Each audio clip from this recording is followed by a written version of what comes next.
Baik, saya akan melanjutkan pada yang part kedua. Kemudian yang do yaitu cabang-cabang filsafat. Louis Okhotskov membagi cabang-cabang filsafat menjadi dua bagian besar, yaitu filsafat yang memuat materi ajar tentang alat dan cabang filsafat yang memuat tentang isi atau bahan-bahan dan informasi.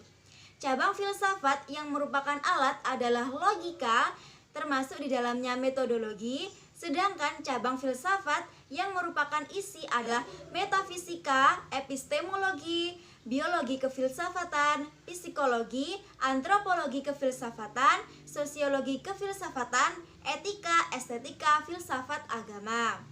1. Logika membicarakan teknik-teknik untuk memperoleh kesimpulan dari suatu perangkat bahan tertentu.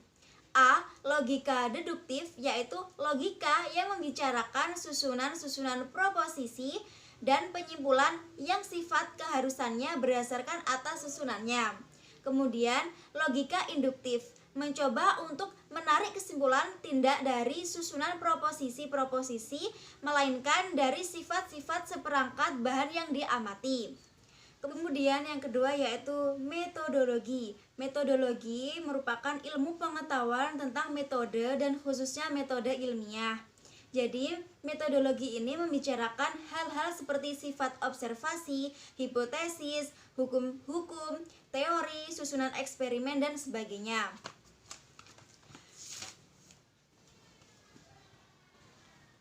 Kemudian yang ketiga yaitu metafisika, cabang filsafat mengenai yang ada. Secara sederhana, metafisika dapat didefinisikan sebagai cabang filsafat atau bagian pengetahuan manusia yang bersangkutan dengan pertanyaan mengenai hakikat ada yang terdalam. Kemudian yang keempat, epistemologi. Menurut Okhotskov, epistemologi adalah cabang filsafat yang menyelidiki asal mula, susunan, metode-metode, dan sahnya pengetahuan. Contoh, pertanyaan yang mendasar ialah apakah mengetahui itu? Bagaimana cara membedakan antara pengetahuan dengan pendapat? Jadi seperti itu. Jadi yang kelima yaitu biologi kefilsafatan, membicarakan persoalan-persoalan mengenai biologi, menganalisa pengertian hakiki dalam biologi. Biologi kefilsafatan juga membicarakan tentang tempat hidup dalam rangka segala sesuatu dan arti pentingnya hidup. Kemudian yang keenam yaitu psikologi kefilsafatan. Pertanyaan-pertanyaan yang muncul dalam bidang psikologi kefilsafatan adalah apakah yang dinamakan jiwa itu? Kemudian apakah kita harus mengadakan perbedaan antara jiwa dengan nyawa? Demikianlah di dalam lapangnya psikologi, seorang filsuf mengajukan pertanyaan-pertanyaan yang bersifat hakiki. Nomor 7 yaitu antropologi kefilsafatan, membicarakan tentang makna sejarah manusia dan arah kecenderungan sejarah.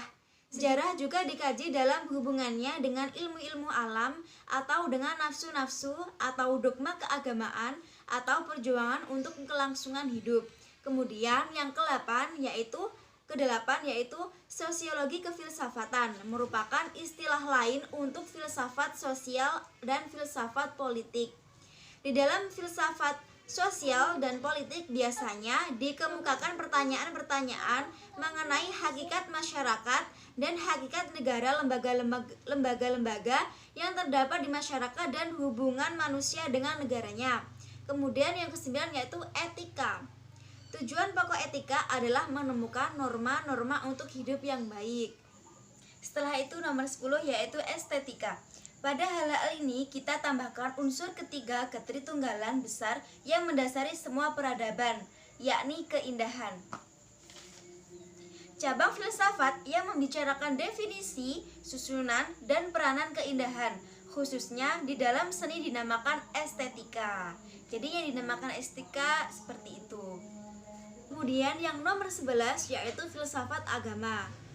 Tidak berkepentingan dengan apa yang orang percayai, tetapi kepada makna istilah-istilah yang dipergunakan.